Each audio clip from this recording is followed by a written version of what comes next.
dulu itu orang tua aku tuh pedagang kelontong. Terus aku rumahnya di atas gini kayak gini ya, mezanin gitu loh. Dan terbuat dari kayu. Oke. Tangganya kayu, atasnya kayu. Sekat-sekat kamar itu pakai triplek. Papahmu nih gini. Terus di papa juga, iya nih mamahmu gini. Agnes tuh jadi aku nggak berpihak ya? siapa nih gitu. Jadi jembatan ya? Ya tahu udah jadi tempat sampah kali ya, curhat gitu kan. Teori is teori, maksudnya saat kita mempraktekkan teori belum tentu hasilnya sesuai teori. Selamat datang di podcast Hidup Sepenuhnya.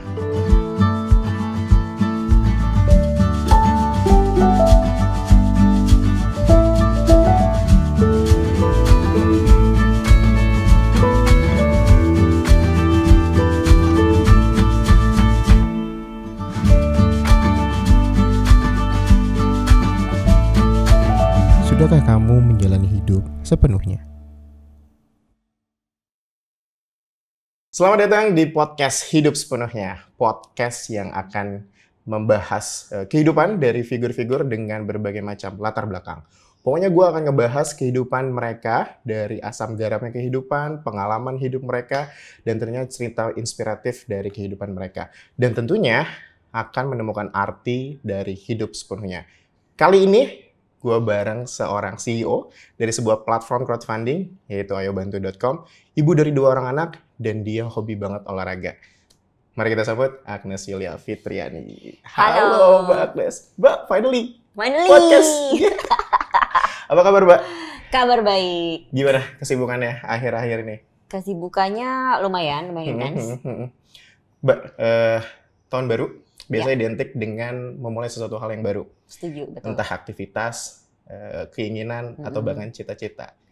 Tahun ini, finally, akhirnya ada podcast dari Ayo Bantu Hidup Sepenuhnya. Salah satu ya. Boleh diceritain nggak, Mbak, kenapa akhirnya Ayo Bantu mau ngebuat podcast Hidup Sepenuhnya ini?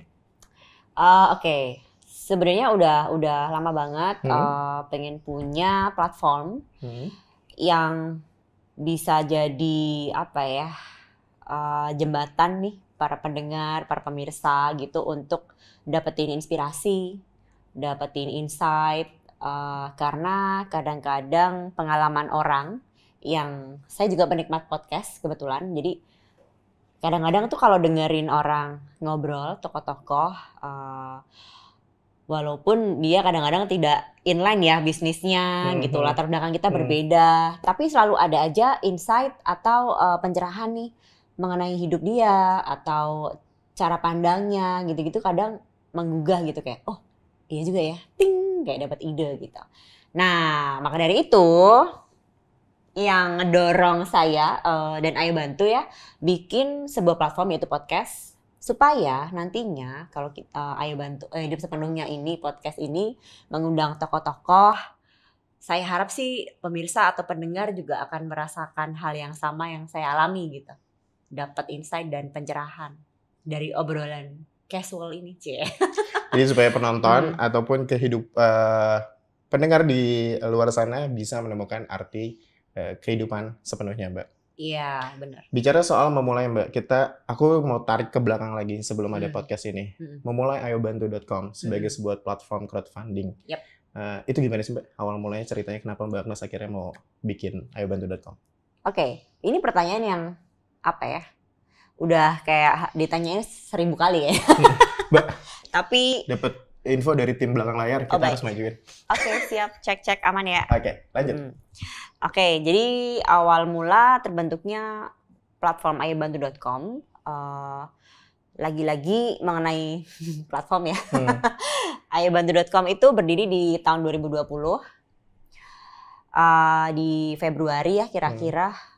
Sebenarnya pencetusnya itu adalah teman-teman komunitas olahraga gitu. Komunitas olahraga ini kan ya seperti yang Rizky udah riset ya, saya kan suka olahraga ya, gila olahraga banget. Dan di olahraga itu banyak komunitas, apalagi saya suka lari, suka sepeda, suka triathlon. Dan di mana triathlon itu ada lari, sepeda, dan berenang gitu kan. Komunitas lari aja banyak ya, apalagi triathlon itu digabungkan bakal banyak. Bukan hanya banyak sih Mbak kalau lihat komunitas lari, tapi mereka tuh juga kayak solid banget Yes, gitu. solid banget. That's why komunitas-komunitas olahraga ini bukan hanya gila olahraga ya, tapi menggunakan olahraga juga sebagai jembatan kebaikan. Kenapa? Karena saat kita melakukan olahraga nih, saat kita mengadakan event, event lari, event sepeda, itu nggak jarang dibarengi oleh kegiatan sosial.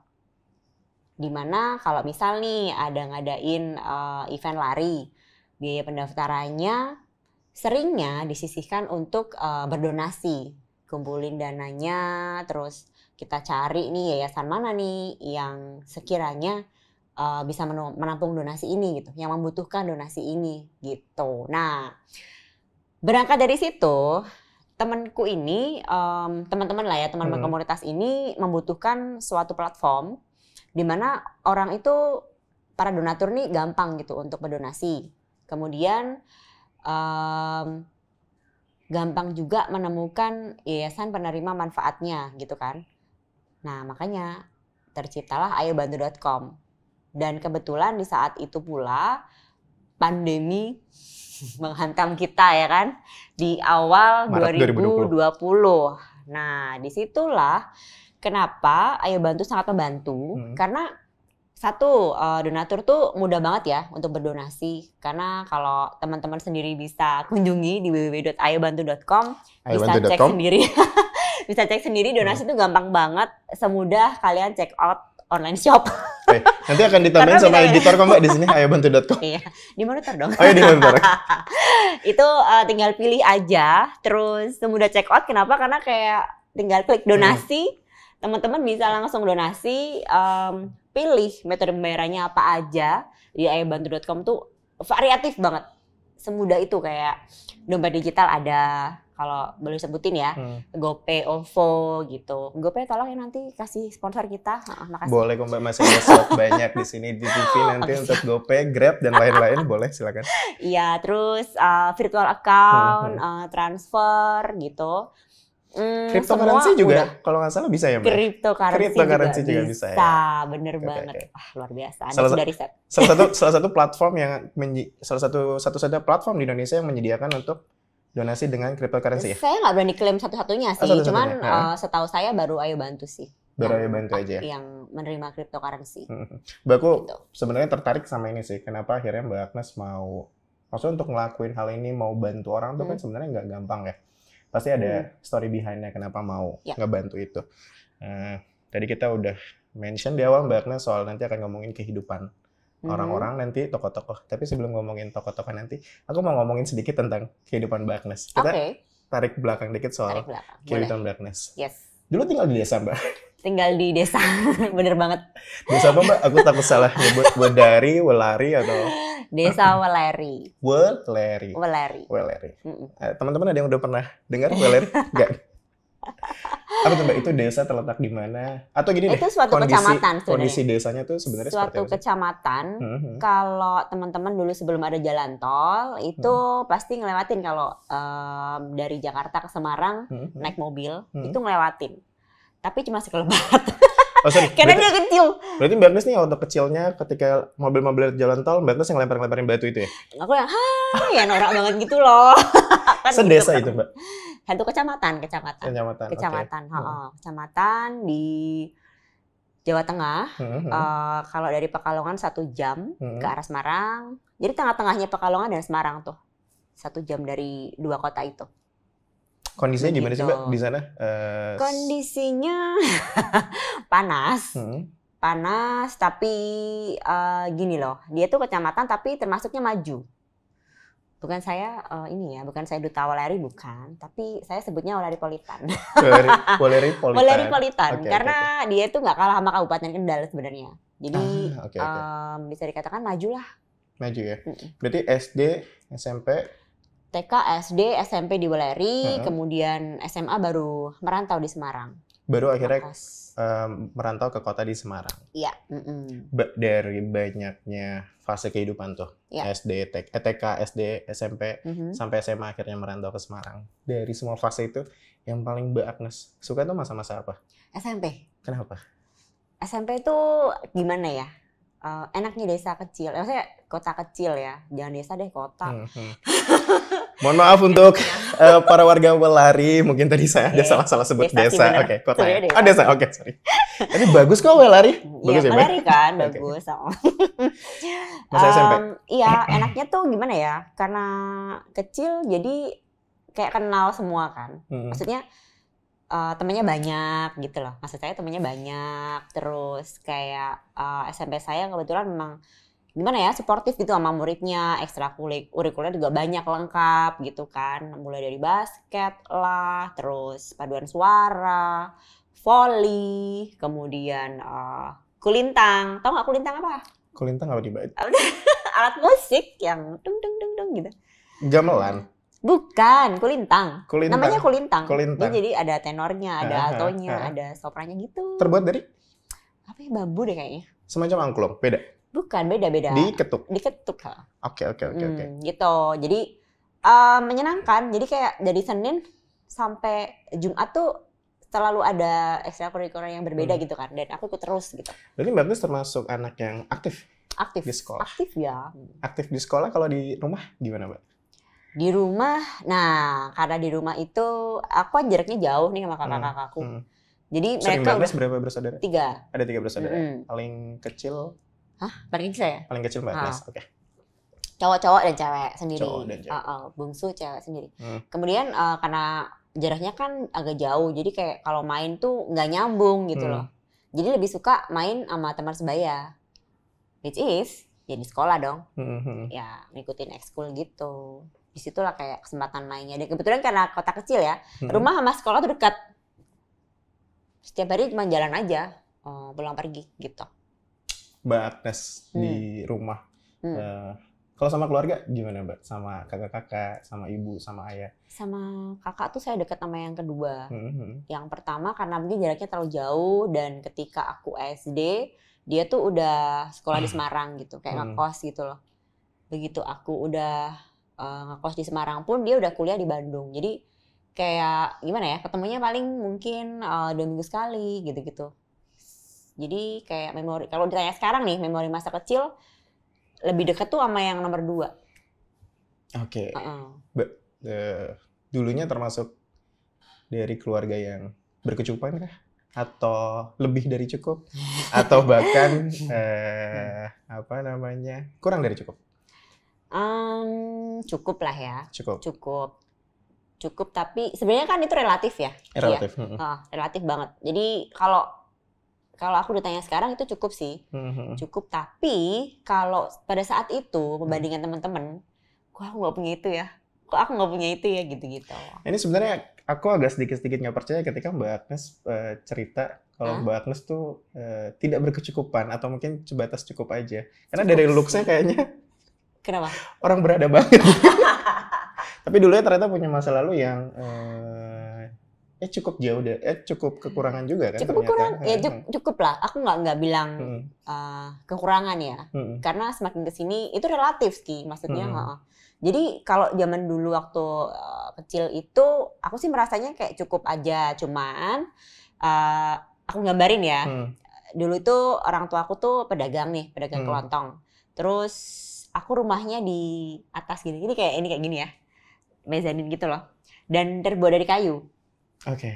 Tangganya kayu, atasnya kayu. Sekat-sekat kamar itu pakai triplek. Tapi aku punya TV.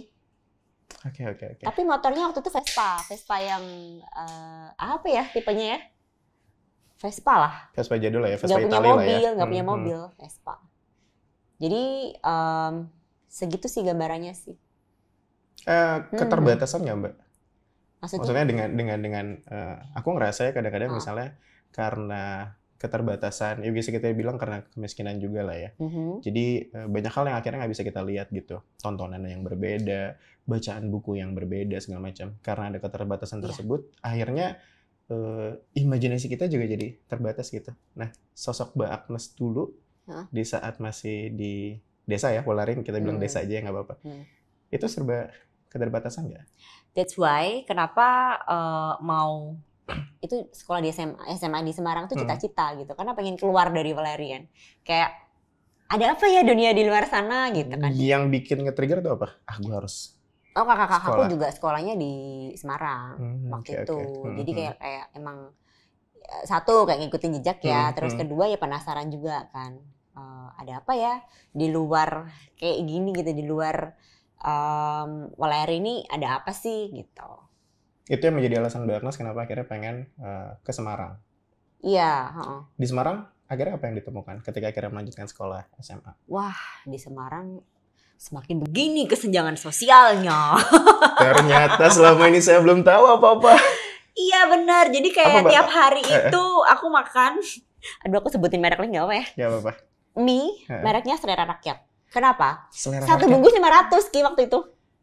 Selera Rakyat. Satu bungkus 500. Kemudian kalau aku pulang kan belum seminggu sekali ya. Kalau ngekos tuh kan di rumah tuh udah siapin toples yang gede tuh.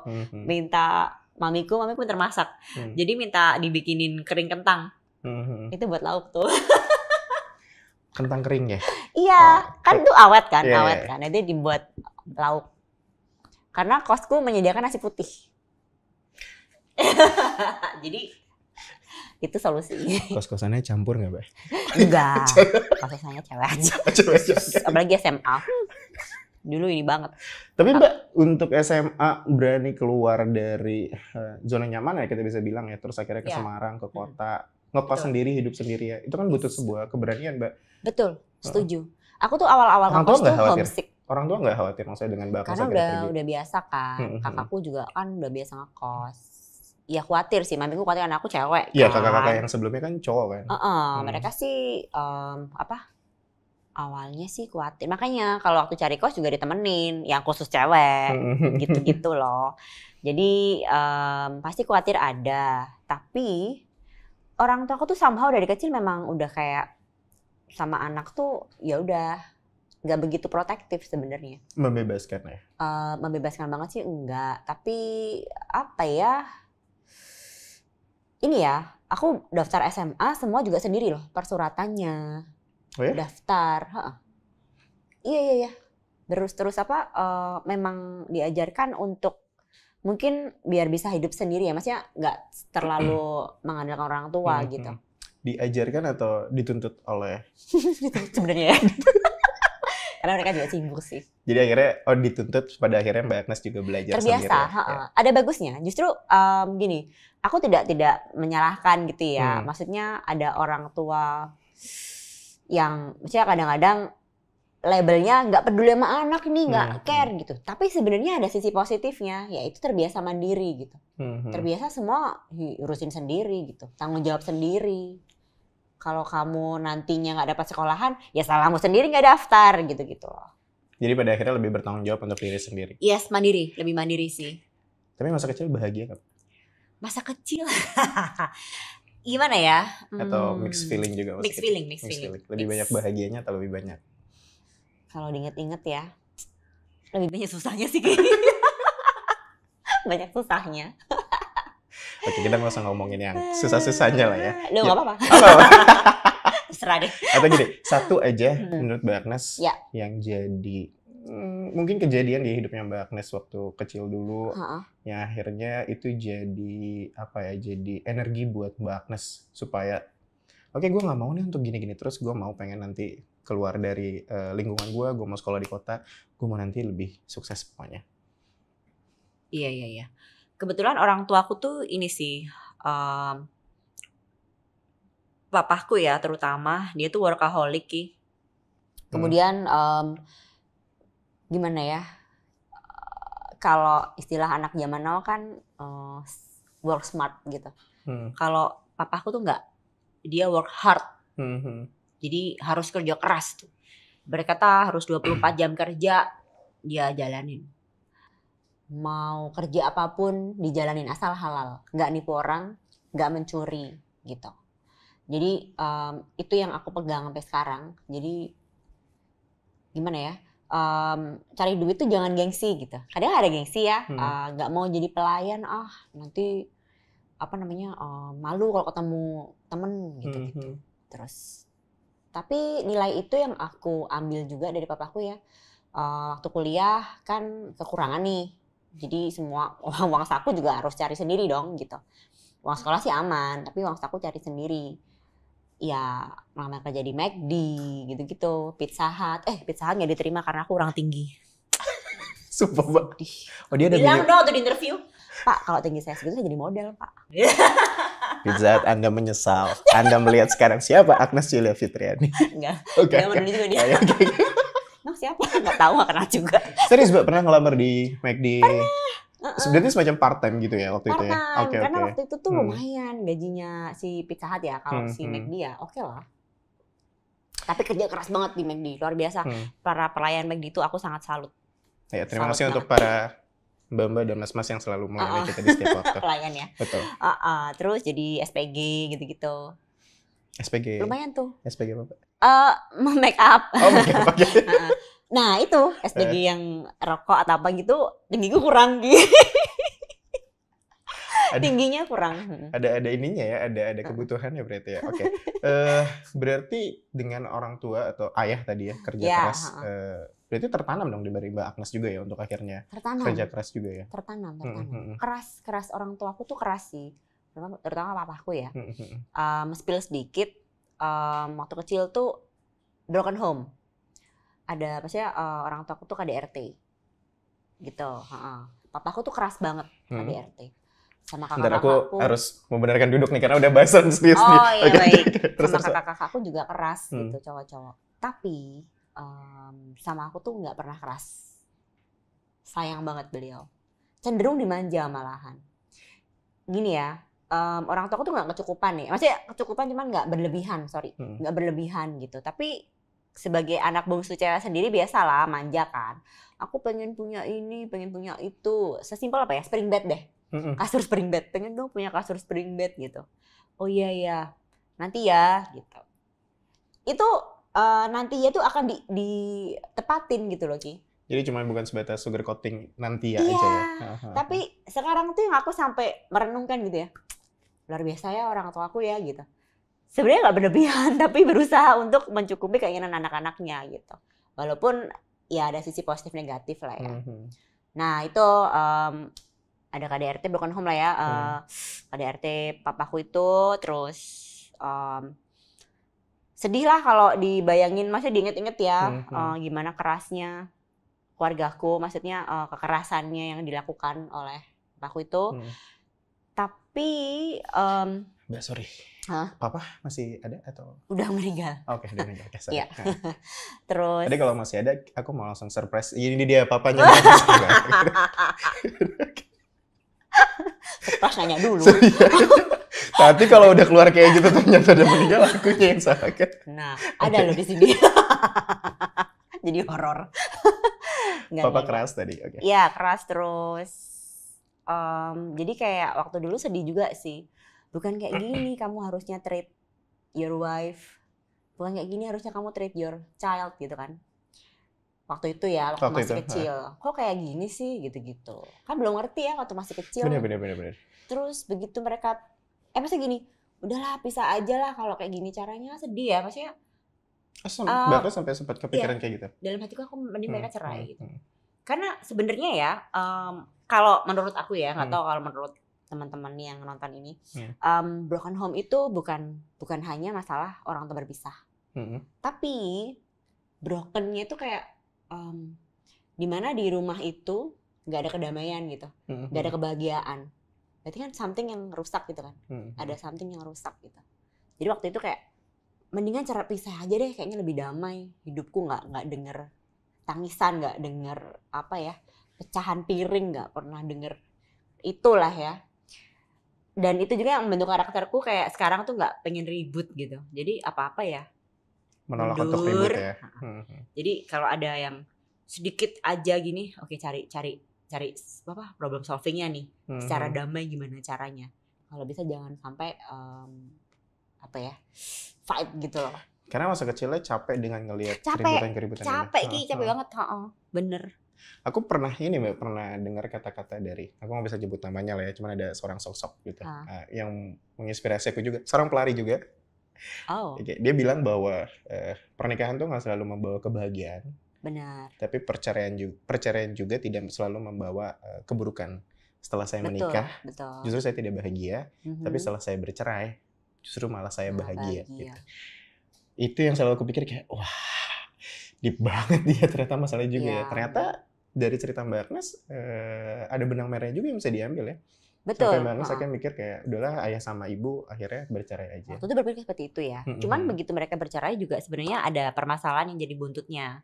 Oh, tetap ada? Tetap. Apakah itu? Karena kalau sebagai anak, nggak ada dong mantan ayah, mantan ibu. Pasti masih berhubungan dong. Kadang ke papaku, kadang ke mamaku gitu kan. Tapi mereka jadi kayak saling curhat gitu. Iya nih, papahmu nih gini. Terus di papa juga, iya nih mamahmu gini. Bagus tuh jadi jembatan ya? Siapa nih gitu. Jadi jembatan ya?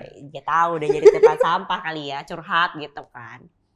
Tapi sebenarnya gini, dalam hati itu ada renungannya lagi Ki. Ya bagaimana? Sebenarnya kalian tuh masih saling sayang gitu. Self defense mechanism sebenarnya kan. Tapi tuh aku udah figure out itu tuh waktu kuliah sih. Karena kuliah di psikologi ya kebetulan. Jadi kayak di psikologi itu bukan kuliah sih, rawat jalan. Jadi jalan-jalan ngambil jurusan psikologi itu untuk sekalian berobat ya? Rawat jalan. Mumpung ngomongin soal jurusan Mbak, sempet jadi trauma gitu gak sih Mbak? Karena ngelihat masa kecil yang ayah sama ibu sering ribut, terus ya pengalaman-pengalaman yang Mbak Agnes akhirnya alami bikin jadi trauma gak untuk Mbak Agnes? Atau mungkin pernah ada momen trauma gak? Setuju. Dulu tuh sampai punya cita-cita ya, membayangkan diriku di masa depan kayaknya enakan ya punya rumah sendiri, hidup sendiri gitu. Bersama kucing-kucing. Serius, aku punya cita-cita kayak gitu Ki. Umur berapa? SMP? Waktu kuliah. Oh, udah waktu kuliah. Okay. Tapi awal-awal kuliah ya, awal-awal kuliah. Kayaknya enakan gitu deh. Makanya kayak ya pacaran aja. Pacarnya banyak gitu. Enggak. Maksudnya suka pacaran. Maksudnya suka pacaran aja. Enggak yang ngomongin serius langsung yang canggung gitu. Karena itu tadi takut kalau aku menikah udah punya anak 3 loh itu tuh kan maksudnya orang tua aku kan masih bertengkar, masih bercerai juga. Jangan sampai kayak aku deh gitu. Yang merasakan waktu aku masa kecil gitu. Gitu sih. Tapi di kuliah psikologi itu jadi ngerti banyak hal. Akhirnya relate dengan diriku sendiri. Oh, ini toh ternyata. Jadi kayak pertanyaan-pertanyaan yang selama ini belum terjawab. Justru nggak ada pertanyaan, tapi kayak menemukan gitu. Jadi kayak ini ya, gini ya gitu. Menjelaskan semuanya Mbak ya. Jadi benar kayak rawat jalan. Yang sekarang nih Mbak jadi ketakutan Mbak Agnes itu apa? Sekarang jadi ketakutan apa? Kalau dulu mah salah satu ketakutannya adalah trauma gara-gara hal ayah dan ibu yang sering ribut mungkin. Nah kalau sekarang ketakutan Mbak Agnes apa? Untuk masalah keluarga nih? Iya, masalah keluarga. Masalah keluarga masih sama sih. Maksudnya takutnya apa nih? Jadi kalau takut berbuat salah gitu loh Ki. Jangan sampai mengulang kesalahan gitu. Aku pengennya anak-anakku bahagia. Aku pengen jadi ibu tuh jangan kayak yang salah gitu. Pengen yang benar, padahal nggak ada. Maksudnya itu dulu sih awal-awal punya anak ya, semua harus perfect gini. Semua harus pakai ilmu psikologi. Sampai kepikiran mau ambil S2. Cuman semakin kesini ya, saya pikir-pikir lagi ya, baca artikel nih semakin ini loh, bukannya semakin benar malah semakin parno. Beneran. Semakin banyak variabel kali Mbak ya. Iya, jadi akhirnya banyak dipikirin juga. Karena teori is teori. Maksudnya saat kita mempraktekkan teori, belum tentu hasilnya sesuai teori. Parenting berarti juga nggak ada ilmu pastinya dong Mbak ya? Nggak ada, menurutku ya. Nggak ada ilmu pasti. Guidance itu ya himbauan lah ya. Tapi hasilnya itu akan berbeda. Nggak selalu sesuai dengan buku. Oke. Di season 1 ini Mbak, kita kan mau ngebahas soal kejutan kebaikan. Ya kan? Karena kita ngerasa tiap-tiap orang tuh punya kejutan-kejutan di dalam hidupnya, tapi selalu ada kebaikan. Benar. Di dalamnya. Aku mau coba ngulik cerita Mbak Agnes. Aku mau coba sebut sesuatu benda. Mungkin Mbak Agnes akan ingat sama benda tersebut. Motor Satria. Kok tahu? Kok bisa tahu sih? Satria FU 150. Bayangin, aku tuh pas tahu bahwa ada benda yang berkaitan sama kehidupan Mbak Agnes, motor Satria FU, kebayang langsung, seorang Agnes bawa motor Satria. Ada apa Mbak dengan motor Satria FU itu, Mbak? Menarik banget sih, motor Satria FU 150 itu motor kebanggaanku ya. Jadi ini ada kaitannya dengan tadi udah ceritakan, aku tuh deket sama kakakku yang kedua. Nomor 2. Aku yang nomor 2, cowok. Dia itu super jenius, luar biasa. Dia suka ngulik otomotif, modifikasi sendiri, kemudian suka ngulik Tamiya. Tahu Tamiya? Tahu. Pernah main. Padahal anak Gen Z, luar biasa. Masih main kok. Oh ya? Masih main. Ketahuan umurnya. Baiklah. Sampai dia tuh bikin Tamiya sendiri, bayangin. Terus motor bebek dijadiin motor laki. Oke. Balik ke zaman itu, motor 4 tak yang cowok tuh kan susah ya. Pasti kalau motor cowok tuh 2 tak. Yang berisik itu. Itu gitu. Jadi dia memodifikasi sendiri motornya dari yang motor bebek biasa jadi motor cowok, dikasih kopling, terus kasih gas spontan, bayangin. Terus adiknya yang cewek ini diajarin naik motor cowok. Jadi ngerti, bisa main kopling gitu-gitu. Tapi sebelum saat itu udah bisa bawa motor? Motor bebek. Oh, udah bisa bawa motor bebek. bebek. Aku masih kelas 6 SD deh, seingatku. Atau masih kelas 1 SMP ya? Langsung diajarin motor kopling? Udah. Ya nggak langsung, motor bebek dulu. Terus kalau di desa itu anak kelas 5 SD itu udah diajarin naik motor. Jangan ditiru ya ibu-ibu. Itu parenting yang zaman sekarang tuh sangat fenomenal, pasti akan masuk ke Instagram. Viral. Zaman dulu tuh gitu. Anak kelas 5 SD itu udah waktunya nih diajarin naik motor bebek. Waktu itu masih jarang motor matic ya. Motor bebek tuh. Udah Supra, Yamaha, Vega gitu-gitu kan. Terus akhirnya? Dia suka ngulik motor itulah ya, dan dia punya cita-cita saat itu sih pengennya Suzuki Raider sebenarnya, cita-citanya Suzuki Raider. Tapi Suzuki Raider tuh sangat jarang pemirsa zaman dulu, susah banget inden.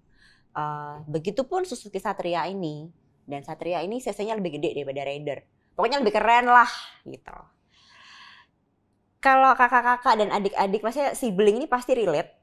Kalau si kakak pengen apa, pasti didelegasikan ke adiknya. Ya, apalagi adiknya bungsu, minta apa-apa. Tadi kan udah soundingnya, minta spring bed gitu. Akan dikabulkan walaupun entah tahun berapa. Tapi akan pasti dikabulkan oleh orang tuaku. Kakakku yang tersayang ini ngerti pola parenting itu. Dia delegasikan ke aku. Dia tuh kayak ngasih ke alam bawah sadarku. Nok, panggilnya si Nok. Panggilnya si Nok, kakak. Panggilan sayangnya Nok. Panggilannya si Nok. Nok, bagus nih. Dalam bahasa Jawa ya. Daripada nggak ngerti, saya bahasa Indonesia kan aja. Boleh. Nok, bagus loh nih motor Suzuki Satria. Mbak pinter sih dia. Aku diajarin dulu motor kopling kan. Diajarin keren-kerennya dulu gitu. Ternyata dia punya maksud di balik itu untuk minta beliin manipulatif motor. Ya kakaknya. Manipulatif.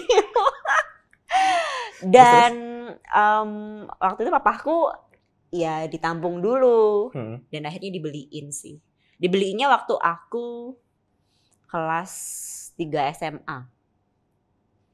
Mintanya sih waktu itu masih SMA kelas 1 sih kayaknya. Akhirnya dibeliin sama orang tua. Kelas 3 gitu. Tapi sayangnya kakakku udah gak ada. Ya, aku kecelakaan gak ada. Jadi tuh kayak dalam banget kan. Dalam banget ya. Sekarang jadi saya shock banget.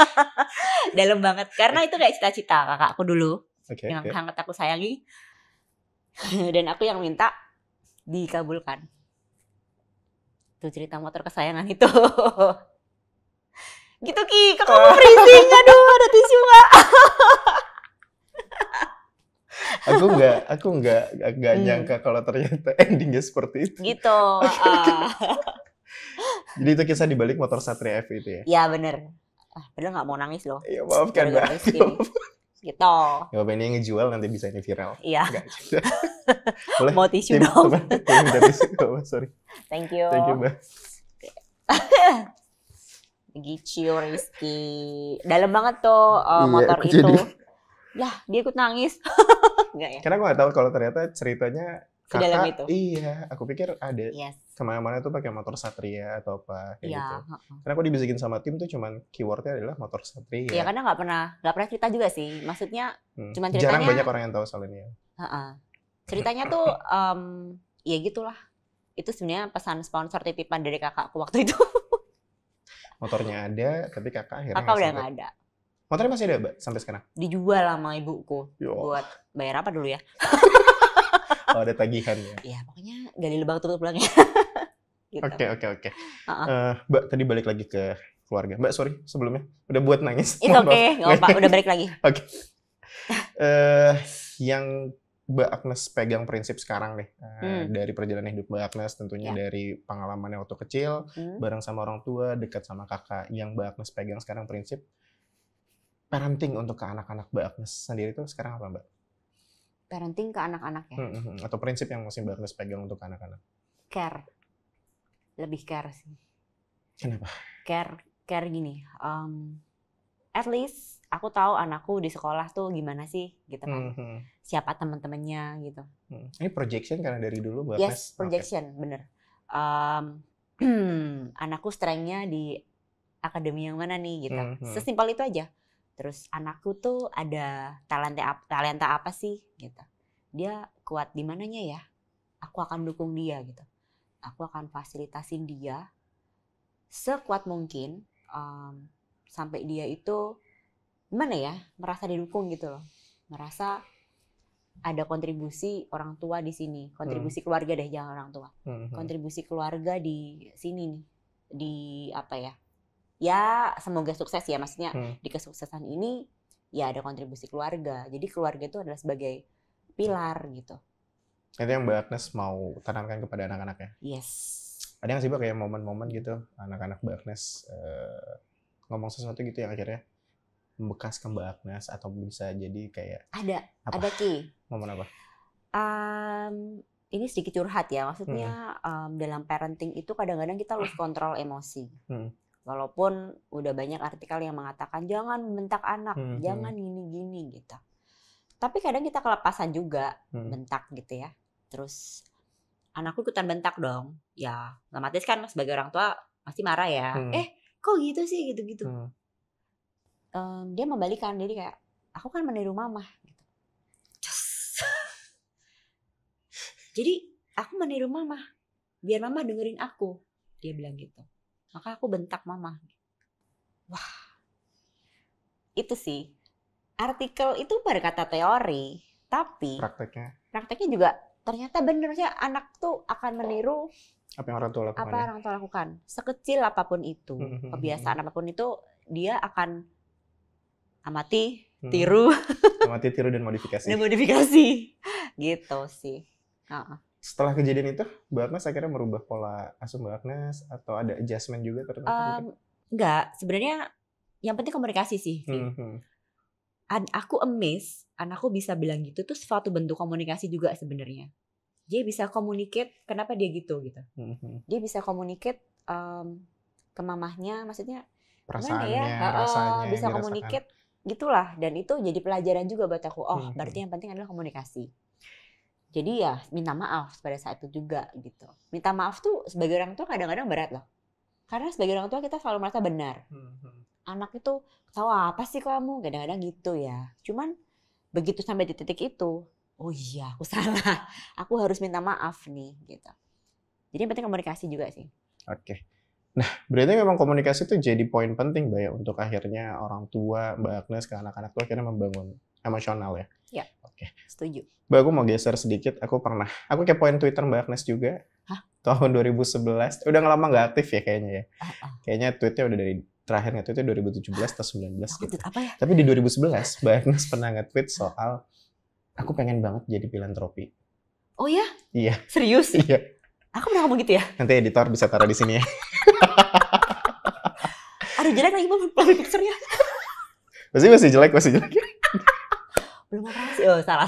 2011 Mbak udah keinginan buat jadi filantropi. Kenapa sih Iya, Mbak? Maksudnya apa yang bener-bener. akhirnya melatar belakangi Mbak Agnes mau jadi filantropi itu? Luar biasa. Thank you ya Ki, udah Kita. riset sedih dalam itu. Oh, berarti itu jadi bukti nyata ya bahwa Hmm, memang benar aku tuh pengen punya yayasan, hmm, cita-cita pengen punya yayasan itu saat kuliah di psikologi, udah aku mention tadi ya, di hmm. psikologi, di mana aku pernah mengunjungi suatu yayasan dan sangat amazed dengan orang-orang yang bekerja di situ. Yayasan disabilitas nih, Hmm. FYI ya. Jadi kebayang lah ya gimana Hmm. chaosnya. Mereka melayani, gimana lah chaosnya itu. Tapi mereka lakukan dengan hati. Kayak menurutku tuh itu kayak, wah ini sih definisi sukses yang sebenarnya gitu. Dia itu sukses kenapa coba? Karena hidupnya tuh bukan untuk dirinya sendiri, tapi untuk melayani orang lain gitu. Bermanfaat bagi orang lain gitu. Di saat itulah kayak aku punya pengen deh punya yayasan gitu. Pengen deh bekerja di bidang filantropi gitu. Dan itu udah lupa ya begitu Hmm. kuliah lulus pasti pengennya ngelamar kerja di corporate lah ya Pernah kantornya sih Mbak? gitu-gitu pernah. Oh pernah kantornya juga? Oke, Pernah oke. tapi cuma setahun doang habis itu Oke. dipinang oleh Pak William ya.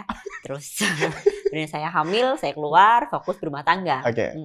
Gitu. Dan puji Tuhan di 2020 Ayo Hmm. Bantu Berdiri cita-citaku ternyata di saat itu tuh tercapai gitu. Dan itu kayak wow, kalau menilik ke belakang sih Rasanya Mbak, luar biasa sih. 2011 kepikiran untuk bikin mau jadi filantropi, terus Ya. kepikiran untuk ini nih definisi sukses sesungguhnya itu ngebantu Yes. orang lain. Terus di tahun 2020 akhirnya Hmm. Ayo Bantu lahir gitu. Apa rasanya Mbak? Rasanya ternyata belum sampai di sini perjuangannya. Masih panjang. Ternyata setelah tercapai yayasan masih banyak PR gitu Hmm. ya. Apalagi di Indonesia ini masih banyak banget yang perlu dibantu. Hmm. Jadi kayak oke, ini baru awal. Ini bukan Hmm. cita-cita akhir nih. Hanya sekedar punya yayasan. Ya masih naif ya, masih muda kan. Ternyata running sebuah yayasan tuh kayak gini toh gitu. Ternyata nggak cukup untuk satu Agnes aja ya. Masih butuh untuk Agnes-Agnes lainnya Mbak ya. Yes, benar. Butuh kolaborasi yang serius. Mbak udah akhirnya cita-cita 2011 terkabul di tahun 2020. Ya. Terus kita tadi juga udah sempat dengar perjalanan hidup Mbak Agnes dari sebuah desa sampai Desa. akhirnya di kota. Nah, Mbak Agnes di hubungan dengan keluarga, dengan ayah, dengan ibu, Ya. dengan kakak itu hubungan yang seperti apa? Dan Mbak Agnes yang sekarang, menurut Mbak Agnes udah hidup sepenuhnya. Yes. Dengan yakin saya putuskan hidup sepenuhnya. Kenapa Mbak? Kenapa Karena ngerasa yakin? kalau menilik ke belakang dari anak desa ya, di desa itu kan pernah nggak mengalami buang air besar di laut? Maksudnya di pinggiran laut nih, di Tanggul. Empang, bukan? Ya, Semacam di Empang itu. lah Oke, ya. oke. Buang air besar di kebun. Ngerasain kamar mandi yang beralaskan semen. Kemudian limbah sendiri dimasukin ke bahasa Jawanya padasan. Aku nggak tahu bahasa ininya apa ya, pancuran gitu. Padasan? Kayak teko tapi gede, jadi dia ada lubangnya gitu. Ah. Nutupnya pakai karat tuh. Yang biasa buat wudhu ya? Mungkin ya, Oke. zaman dulu ya itu kayak gitu. Jadi dan terbuka tuh kamar mandinya. Terus di sekarang punya Ayo Bantu punya campaign-campaign yang bangun toilet di desa ini. Jadi kayak relate banget. Aku tahu rasanya nih susahnya buang air, susahnya mandi kalau nggak ada toilet gitu kan. Jadi tuh bener-bener lakukan dengan hati karena memang pernah mengalami gitu loh Ki. Terus itu di sisi Ayo Bantunya ya. Beside tadi cita-cita 2011, 2020 terpenuhi. Kemudian sekarang bisa berkarya di sini bareng tim Ayo Bantu. Aku merasa sih ini hidup yang aku inginkan gitu. Hidup sepenuhnya. Punya keluarga juga. Punya pasangan nih, teman sebangku waktu SMP ya kan. Terus udah tahu banget seluk-belukku gimana. Gak ada rahasia sama sekali. Jadi iya inilah arti hidup sepenuhnya sih.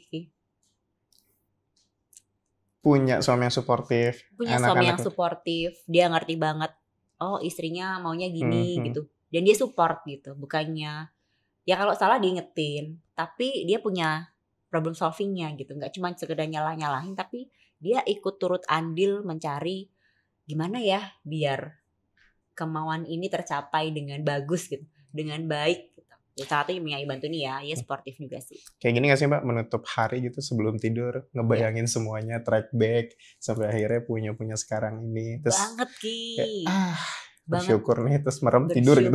Bersyukur banget tidur di kasur yang empuk. Di sebelah lihat anak ya, anak suami pulang ke rumah gitu kan.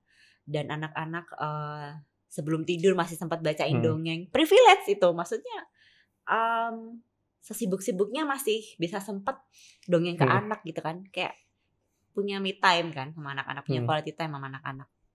Mbak Agnes yang udah ngerasain hidup sepenuhnya, tapi mungkin banyak di luar sana yang mungkin belum ngerasain hidup sepenuhnya kali Mbak ya.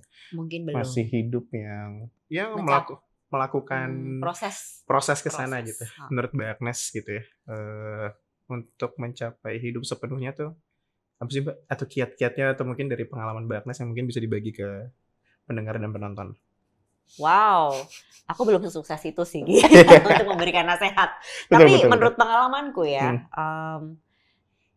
cita-cita boleh tinggi, sangat dianjurkan untuk tinggi ya punya cita-cita itu. Tapi ekspektasi tidak boleh terlalu tinggi, karena ada satu titik ternyata aku menikmati prosesnya daripada hasilnya. Menikmati prosesnya daripada hasilnya. Prosesnya kita bekerja keras, proses meeting, terus hasilnya ternyata ditolak gitu. Tapi kalau kita ekspektasinya rendah, terkadang-kadang kayak terkejut aja, tiba-tiba goal gitu. Wow. Jadi kita nikmati prosesnya, lakukan terus yang menuju arah cita-cita nih. Tapi nggak usah ekspektasi yang berlebihan gitu. Yaudah lakukan aja sesuai dengan rules-nya, katakanlah gitu ya. Nanti pasti akan ada kejutan-kejutan di situ. Menanti Anda. Cie. Sesuai tagline ya Mbak. Kejutan-kejutan di dalamnya selalu ada kebaikan. Jadi biar gimana pun kita harus punya mimpi, tapi jangan juga berekspektasi terlalu tinggi. Nikmati proses. Ketimbang berorientasi kepada hasilnya ya Mbak. Pertanyaan terakhir Mbak. Ini quick question kayaknya. Aku akan nanya arti hidup sepenuhnya menurut Mbak Agnes. Semoga Mbak Agnes siapkan jawabannya dengan kalimat-kalimat pamungkasnya. Mau 1 kalimat, 2 kalimat, atau paragraf. Boleh Mbak. Oke. Hidup sepenuhnya itu ketika kita merasa cukup, kita bermanfaat bagi orang sekitar, terutama yang membutuhkan, dan udah merasa ini yang aku inginkan, ini yang aku impikan. Itulah arti hidup sepenuhnya. Agnes Yulia Fitriani, teman-teman, beri tepuk tangan semuanya mungkin. 2 juta orang. 2 juta orang yang udah nonton. Terima kasih teman-teman dan para pendengar semuanya yang udah dengerin podcast Hidup Sepenuhnya untuk episode kali ini bersama Agnes Yulia Fitriani dari CEO Ayo Bantu. Teman-teman terus saksikan pokoknya podcast Hidup Sepenuhnya di platform-platform kesayangan Anda. Jangan lupa follow, subscribe, like, and share di @podcast Hidup Sepenuhnya. Ada di YouTube, Spotify, Noise, Instagram, TikTok. Pokoknya jangan lupa untuk follow dan subscribe. Oke? Saya Rizky Ardiansyah, pamit undur diri. Mbak Agnes, terima kasih. Thank you. Sudahkah kamu menjalani hidup sepenuhnya?